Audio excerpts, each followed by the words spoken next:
Part 3. He remained as ever a fixture in my chamber. Nay, if that were possible, he became still more of a fixture than before. What was to be done? He would do nothing in the office. Why should he stay there? In plain fact, he had now become a millstone to me, not only useless as a necklace, but afflictive to bear. Yet I was sorry for him. I speak less than truth when I say that, on his own account, he occasioned me uneasiness. If he would have but named a single relative or friend, I would instantly have written, and urged their taking the poor fellow away to some convenient retreat.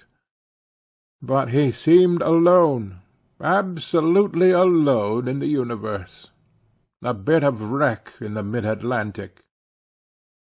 At length necessities connected with my business tyrannized over all other considerations.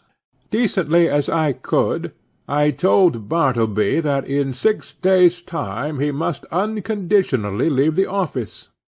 I warned him to take measures, in the interval, for procuring some other abode. I offered to assist him in this endeavour, if he himself would but take the first step towards a removal.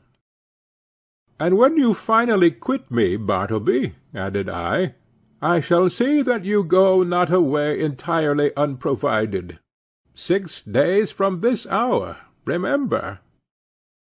At the expiration of that period I peeped behind the screen, and lo, Bartleby was there. I buttoned up my coat, balanced myself, advanced slowly towards him, touched his shoulder, and said, "The time has come. You must quit this place. I am sorry for you. Here is money. You must go." "I would prefer not," he replied, with his back still towards me. "You must." He remained silent. Now I had an unbounded confidence in this man's common honesty. He had frequently restored to me sixpences and shillings carelessly dropped upon the floor, for I am apt to be very reckless in such shirt-button affairs. The proceeding then which followed will not be deemed extraordinary. "Bartleby," said I owe you $12 on account. Here are 32. The odd 20 are yours. Will you take it?" And I handed the bills towards him. But he made no motion. "I will leave them here, then," putting them under a weight on the table. Then, taking my hat and cane and going to the door, I tranquilly turned and added, "After you have removed your things from these offices, Bartleby, you will of course lock the door, since every one is now gone for the day but you, and, if you please, slip your key underneath the mat, so that I may have it in the morning. I shall not see you again. So, good-bye to you. If hereafter, in your new place of abode, I can be of any service to you, do not fail to advise me by letter. Good-bye, Bartleby, and fare you well." But he answered not a word. Like the last column of some ruined temple, he remained standing mute and solitary in the middle of the otherwise deserted room. As I walked home in a pensive mood, my vanity got the better of my pity. I could not but highly plume myself on my masterly management in getting rid of Bartleby. Masterly I call it, and such it must appear to any dispassionate thinker. The beauty of my procedure seemed to consist in its perfect quietness. There was no vulgar bullying, no bravado of any sort, no choleric hectoring and striding to and fro across the apartment, jerking out vehement commands for Bartleby to bundle himself up with his beggarly traps. Nothing of the kind. Without loudly bidding Bartleby depart, as an inferior genius might have done, I assumed the ground that depart he must, and upon that assumption built all I had to say. The more I thought about my procedure, the more I was charmed with it. Nevertheless, next morning, upon awakening, I had my doubts. I had somehow slept off the fumes of vanity. One of the coolest and wisest hours a man has is just after he awakes in the morning. My procedure seemed as sagacious as ever, but only in theory. How it would prove in practice, there was the rub. It was truly a beautiful thought to have assumed Bartleby's departure, but after all that assumption was simply my own, and none of Bartleby's. The great point was not whether I had assumed that he would quit me, but whether he would prefer so to do.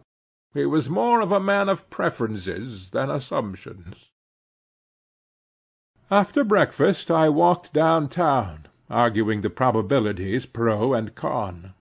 One moment I thought it would prove a miserable failure, and Bartleby would be found all alive at my office as usual. The next moment it seemed certain that I should see his chair empty, and so I kept veering about. At the corner of Broadway and Canal Street I saw quite an excited group of people standing in earnest conversation. "I'll take odds he doesn't," said a voice as I passed. "Doesn't go? Done," said I. "Put up your money."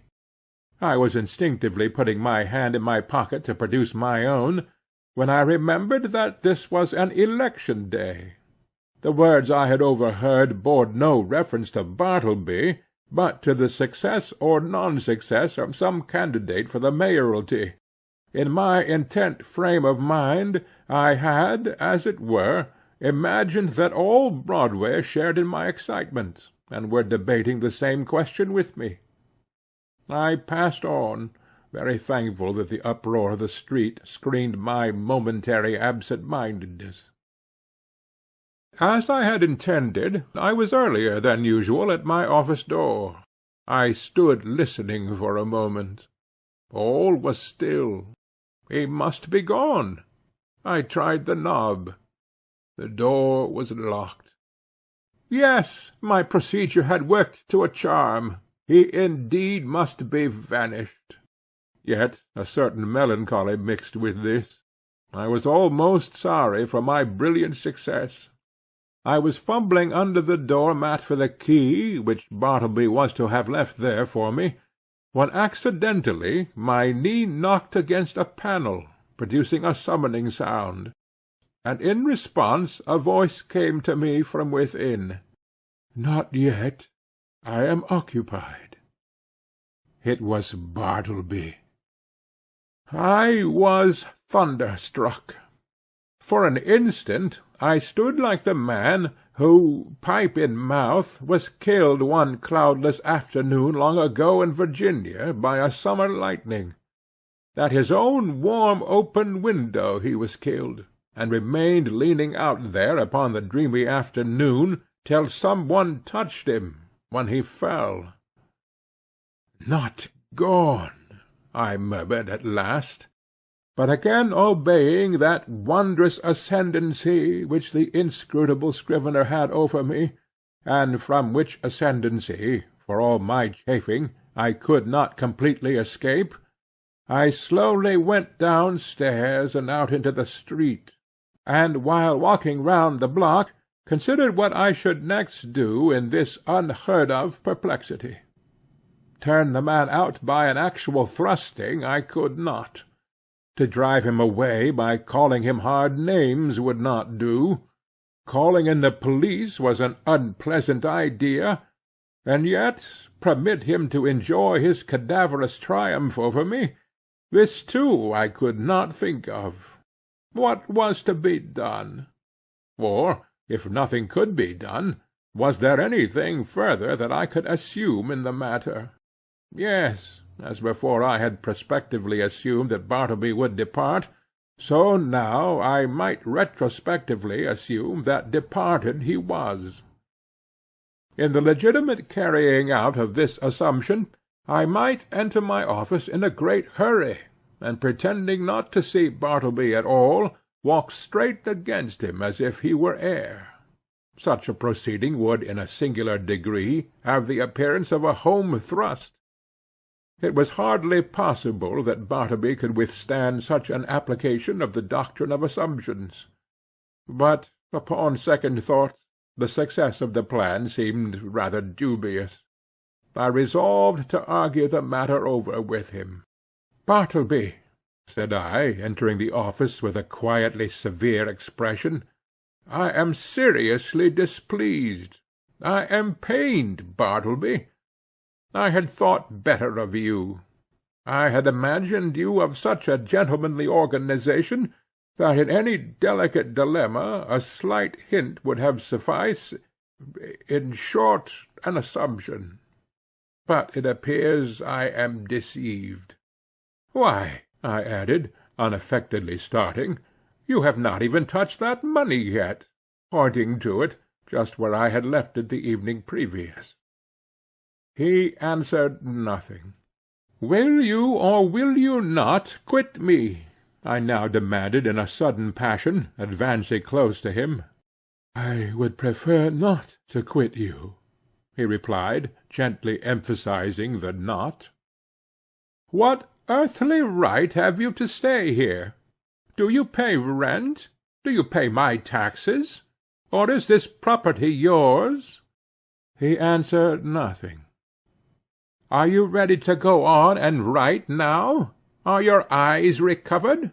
Could you copy a small paper for me this morning, or help examine a few lines, or step round to the post-office?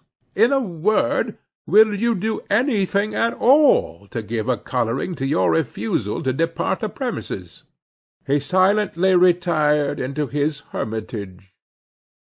I was now in such a state of nervous resentment that I thought it but prudent to check myself at present from further demonstrations.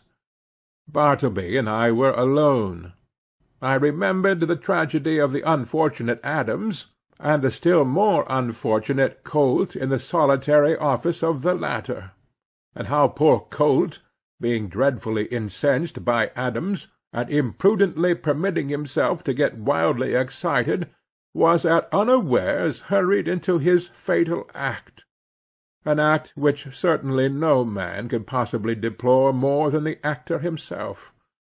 Often it had occurred to me in my ponderings upon the street, that had that altercation taken place in the public street, or at a private residence, it would not have terminated as it did. It was the circumstance of being alone in a solitary office, upstairs, of a building entirely unhallowed by humanizing domestic associations, an uncarpeted office, doubtless of a dusty, haggard sort of appearance. This it must have been which greatly helped to enhance the irritable desperation of the hapless Colt. But when this old Adam of resentment rose in me and tempted me concerning Bartleby, I grappled him and threw him. How? Why, simply by recalling the divine injunction, "A new commandment give I unto you, that ye love one another." Yes, this it was that saved me. Aside from higher considerations, charity often operates as a vastly wise and prudent principle, a great safeguard to its possessor. Men have committed murder for jealousy's sake, and anger's sake, and hatred's sake, and selfishness' sake, and spiritual pride's sake. But no man that ever I heard of ever committed a diabolical murder for sweet charity's sake. Mere self-interest, then, if no better motive can be enlisted, should, especially with high-tempered men, prompt all beings to charity and philanthropy. At any rate, upon the occasion in question, I strove to drown my exasperated feelings towards the scrivener by benevolently construing his conduct. Poor fellow, thought I, he didn't mean anything, and besides, he has seen hard times, and ought to be indulged. I endeavoured also immediately to occupy myself, and at the same time to comfort my despondency. I tried to fancy that in the course of the morning, at such time as might prove agreeable to him, Bartleby, of his own free accord, would emerge from his hermitage, and take up some decided line of march in the direction of the door. But no. 12:30 o'clock came. Turkey began to glow in the face, overturn his inkstand, and become generally obstreperous. Nippers abated down into quietude and courtesy. Ginger-Nut munched his noon apple, and Bartleby remained standing at his window in one of his profoundest dead-wall reveries. Will it be credited? Ought I to acknowledge it? That afternoon I left the office without saying any further word to him. Some days now passed, during which, at leisure intervals, I looked a little into Edwards on the Will and Priestley on Necessity. Under the circumstances, those books induced a salutary feeling. Gradually I slid into the persuasion that these troubles of mind touching the Scrivener had been all predestinated from eternity, and Bartleby was billeted upon me for some mysterious purpose of an all-wise Providence, which it was not for a mere mortal like me to fathom. Yes, Bartleby, stay here beyond your screen, thought I. I shall persecute you no more. You are harmless and noiseless as any of these old chairs. In short, I never feel so private as when I know you are here. At last I see it, I feel it, I penetrate to the predestined purpose of my life. I am content. Others may have loftier parts to enact, but my mission in this world, Bartleby, is to furnish you with an office room for such period as you may see fit to remain. I believe that this wise and blessed frame of mind would have continued with me, had it not been for the unsolicited and uncharitable remarks obtruded upon me by my professional friends who visited the rooms. But thus it often is, that the constant friction of illiberal minds wears out at last the best resolves of the more generous. Though, to be sure, when I reflected upon it, it was not strange that people entering my office should be struck by the peculiar aspect of the unaccountable Bartleby, and so be tempted to throw out some sinister observations concerning him. Sometimes an attorney having business with me, and calling at my office, and finding no one but the Scrivener there, would undertake to obtain some sort of precise information from him touching my whereabouts. But without heeding his idle talk, Bartleby would remain standing immovable in the middle of the room. So, after contemplating him in that position for a while, the attorney would depart, no wiser than he came. Also, when a reference was going on, and the room full of lawyers and witnesses, and business was driving fast, some deeply occupied legal gentleman present, seeing Bartleby wholly unemployed, would request him to run round to his, the legal gentleman's, office, and fetch some papers for him. Thereupon Bartleby would tranquilly decline, and yet remain idle as before. Then the lawyer would give a great stare, and turn to me, and what could I say? At last I was made aware that all through the circle of my professional acquaintance a whisper of wonder was running round, having reference to the strange creature I kept at my office. This worried me very much, and as the idea came upon me of his possibly turning out a long-lived man, and keep occupying my chambers, and denying my authority, and perplexing my visitors, and scandalizing my professional reputation, and casting a general gloom over the premises, keeping soul and body together to the last upon his savings, for doubtless he spent but half a dime a day, and in the end perhaps outlive me, and claim possession of my office by right of his perpetual occupancy, as all these dark anticipations crowded upon me more and more, and my friends continually intruded their relentless remarks upon the apparition in my room, a great change was wrought in me. I resolved to gather all my faculties together, and for ever rid me of this intolerable incubus. Ere revolving any complicated project, however, adapted to this end, I first simply suggested to Bartleby the propriety of his permanent departure. In a calm and serious tone, I commended the idea to his careful and mature consideration, but having taken 3 days to meditate upon it, he apprized me that his original determination remained the same, in short, that he still preferred to abide with me. "What shall I do?" I now said to myself, buttoning up my coat to the last button. "What shall I do? What ought I to do? What does conscience say I should do with this man, or rather ghost? Rid myself of him I must.